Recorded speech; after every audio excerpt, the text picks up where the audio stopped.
Good morning সকলকে। আজকে একটা সুন্দর সকাল, আর কালকে এসেছি সেভিলে। তো সেখানে কালকে যা যা করেছি সেটার ভিডিও তো আমি অবশ্যই দিয়েছি। আজকে আর একটা নতুন সকাল, আমি বেরিয়ে পড়েছি। চিকা আর দীপাঞ্জন বাড়িতে আছে, ওরা একটু পরে বেরোবে। তো আমি আশেপাশে একটু এক্সপ্লোর করতে সকাল সকাল বেরিয়ে পড়েছি। এখন লোকজন মর্নিং ওয়াক থেকে ফিরছে অথবা অফিস যাচ্ছে। তো আমি যেখানে রয়েছি তার আশেপাশেটা কেমন সেটাই আজকে আপনাদের সাথে শেয়ার করব। তাহলে চলুন বেশি দেরি না করে শুরু করা যাক আজকে আমার এই ব্লগ।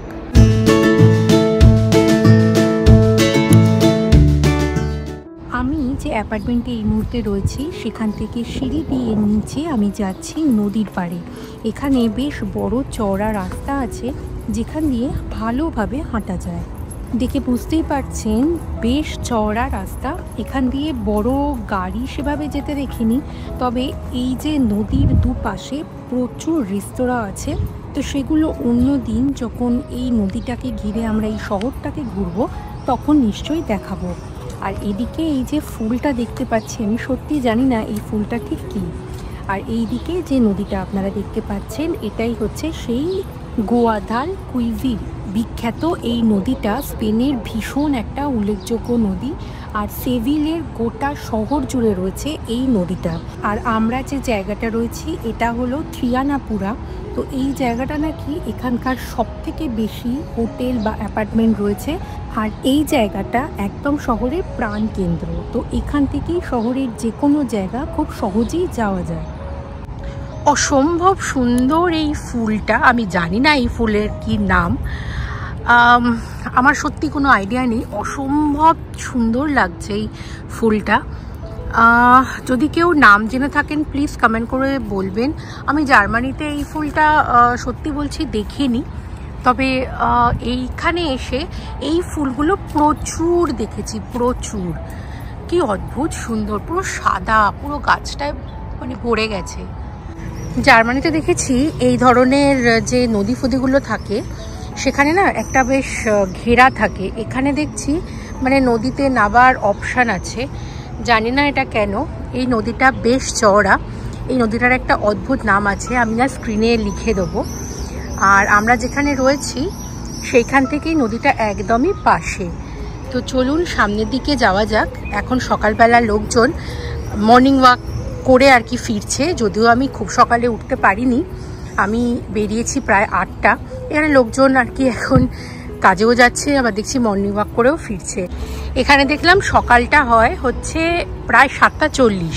জার্মানিতে মোটামুটি সকাল হয় 5:40 বা 5:30 নাগাদ, কিন্তু এখানে দেখছি মানে রাত্রিটা বেশ মানে 9:40 অবধি সূর্য থাকছে, কিন্তু সকালটা প্রায় অনেকটাই লেটে হয়, জার্মানির তুলনায় প্রায় 2 ঘন্টা পিছিয়ে। তো এই আর কি। তো সকালবেলা ভাবলাম 7টায় বেরোবো, দেখলাম তখন পুরো অন্ধকার। তো ভাবলাম থাক, এখন একটু পরেই বেরোবো। আমরা যেখানে রয়েছি এই যে টাওয়ারটা, এটা দীপাঞ্জন নাম দিয়েছে পিসার টাওয়ার। এটা নাকি এখানকার খুব বড় একটা মল। জানি না আমাদের মল যাওয়ার সময় হবে কিনা, তবে এটা দেখতে দুর্দান্ত, একবার দেখাই চলুন। ওই যে টাওয়ারটা বলছিলাম, এই যে এই টাওয়ারটা, আমি সত্যি নাম জানি না, কিন্তু দারুণ দেখতে। আমাদের একদমই অ্যাপার্টমেন্টের পাশে এই মলটা। এটা অবশ্য সানডে করে বন্ধ থাকে। তো একদম জার্মানির মতো, জার্মানিতে যেমন সানডে সব কিছু বন্ধ থাকে, এখানেও দেখছি সানডে বন্ধ থাকে। এই গাছের ফুলগুলো কি সুন্দর, না দারুণ দেখতে লাগছে গাছের ফুলগুলো। এটা সামনের লোকাল বাস, কালকে অনেক বাসে করে ঘোরাঘুরি হয়েছে, সেটার ভিডিও তো আসবে পরে। আর একদম সামনেই একটা বাস স্টপ। এখানে লোকজন সকালবেলা হয়েছে, তো এখন বাজে প্রায় 8:30, তো লোকজন কাজে যাচ্ছে। এখানে এই যে লেনটা সবুজ করে দেওয়া আছে, এইটা হচ্ছে সাইকেলের লেন। এখানে প্রচুর সাইকেল চলে, আর পাশে যেটা আর কি হাঁটার রাস্তা। আমরা যে জায়গাটায় রয়েছি এর নাম হচ্ছে থ্রিয়ানাপুরা। আমি একটা পাড়ার মধ্যে দিয়ে চলেছি, কি সুন্দর করে সাজানো না। আমাদের দুর্গাপুজোর সময় উত্তর কলকাতা ঠিক এই রকম সাজে দেখতে পাওয়া যায়, তাই না? দেখুন ওপরে কি সুন্দর করে একটা বেশ ডেকোরেশন করা আছে। আর বাড়িগুলো দেখে তো আমার পুরো মনে হচ্ছে উত্তর কলকাতা, মানে সেই উত্তর কলকাতার যেমন বাড়ির ফিল। তো আমি সেভিলে এসে সেরকম একটা ফিল দেখতে পাচ্ছি। আমি একটু সুপার মার্কেট যাব, বাড়িতে জল শেষ হয়ে গেছে, তো সেটাই কিনতে একটু যাব। সত্যি পুরো মনে হচ্ছে উত্তর কলকাতায় রয়েছি। উত্তর কলকাতার বাড়িগুলো ঠিক এরকম, রাস্তাঘাট এরকম। এখন ধরুন উত্তর কলকাতার যে বাড়িগুলো, পুরনো বাড়ি যেগুলো নতুন করে রেনোভেট হয়েছে, সেগুলো দেখতে তো এরকমই। বলুন কি মনে করেন আপনারা, সেটা কমেন্ট করে অবশ্যই জানাবেন। এখন যেহেতু সকালবেলা লোকজন অফিস যাচ্ছে, এখানে দেখছি লোকজন যেমন হেঁটেও অফিস যাচ্ছে, সাইকেল নিয়ে অফিস যাচ্ছে, আবার গাড়ি নিয়েও অফিস যাচ্ছে। আর আমি শুধু অবাক হয়ে তাকিয়ে আছি এখানকার বাড়িগুলো কি অদ্ভুত সুন্দর, জার্মানির থেকে সম্পূর্ণ আলাদা। এখানে যে বাড়িগুলো দেখছি, এখানে কোনো বাড়ি যে প্রচণ্ড উঁচু তেমন নয়, কিন্তু প্রত্যেকটা বাড়িতে এখানে এসি আছে। এখানে এই গরমে, এই যে ধরুন আমরা বেড়াতে এসেছি, এখানে টেম্পারেচার মোটামুটি 40 ছুঁই। সুতরাং এখানে 40-35 সেই টেম্পারেচার তো পড়ে, সেজন্য প্রত্যেকটা বাড়িতে এখানে এসি আছে।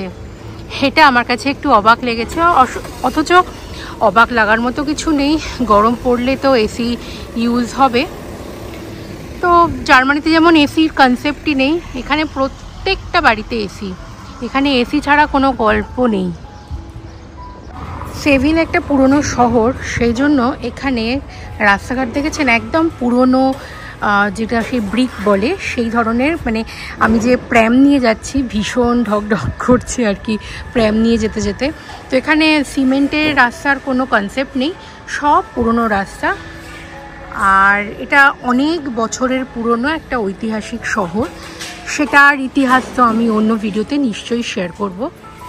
এই দেশেও দেখছি প্রত্যেকটা বাড়ির সামনে প্রচুর গাড়ি, সব মনে হয় ওপেন পার্কিং, আলাদা করে পার্কিংয়ের এখানে সেভাবে ব্যবস্থা নেই।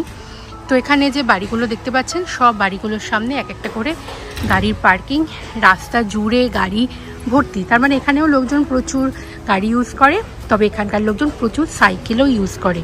সাইকেল লেনগুলো বেশ বড়। পুরানো শহর হলে কি হবে, প্রত্যেকটা রাস্তায় দেখুন ফুটপাথ থাকবে। এইটা এই ইউরোপিয়ান কান্ট্রিগুলোর ভীষণ ভালো ব্যবস্থা। যেমন গাড়ির জন্য রাস্তা আছে, তেমনি হাঁটার জন্য সুন্দর ফুটপাথ আছে। এটাও দেখুন একটা উত্তর কলকাতার আর কি, মানে সেই গলি মতো একটা দেখতে। আমার তো ভীষণভাবে মনে হচ্ছে সত্যি আবার উত্তর কলকাতায় ফিরে এসেছি। আপনাদের কি তাই মনে হচ্ছে? আমায় অবশ্যই কমেন্ট করে জানাবেন। প্রত্যেকটা বাড়িতে কিন্তু দেখুন ব্লাইন্ড রয়েছে, প্রত্যেকটা বাড়িতে। এখানে মনে হয় প্রচুর রোদ আসে, সেই জন্যই ব্লাইন্ড আর কি প্রত্যেকটা বাড়িতেই দেখতে পাচ্ছি। আর আমরাও যে বাড়িতে আছি সেই বাড়িতেও কিন্তু ব্লাইন্ড রয়েছে। কি সুন্দর লাগছে এই বাড়িগুলো। তো চলুন এবার আমাকে বাড়ি ফিরতে হবে, কারণ আমরা আবার ওই 2টোর দিকে বেরোবো। একটু ঘরের কাজও আছে, গিয়ে একটু ঘরের কাজকর্ম করব। আর তারপরে গিয়ে আজকে কোথায় যাচ্ছি, আজকে একটা খুব সুন্দর জায়গায় যাচ্ছি, এখানকার একটা ঐতিহাসিক জায়গায় যাব, সেটা আমি নিশ্চয়ই শেয়ার করব আপনাদের সাথে।